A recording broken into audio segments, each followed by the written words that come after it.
Numpang parkir karena mau sholat, seorang bapak-bapak dimarahi wanita pemilik rumah. Viral di media sosial, seorang bapak yang numpang parkir sebentar untuk sholat berujung dimarah oleh pemilik rumah karena parkir di depan rumahnya. Video ini viral usai diunggah di media sosial. Salah satunya yakni unggahan akun Instagram @faktajakarta pada Sabtu 6 April 2024. Pak, kalau mau parkir itu jangan sembarangan ya.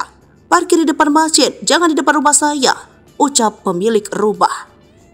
Tampak dalam video pendek yang berdurasi 20 detik tersebut, terlihat bapak itu meparkirkan kendaraannya di depan rumah seorang warga untuk sholat sebentar. Dengan gestur tubuh menjawab bahwa sang bapak baru selesai melakukan sholat di masjid. Akan tetapi, dilakukan pemilik rumah disayangkan netizen, yakni pemilik rumah merespon dengan omelan. Lantas kini video tersebut viral dan menuai beragam komentar dari para warganet. Alhasil dari unggahan itu, banyak warganet yang tampak mengecam aksi pemilik rumah tersebut.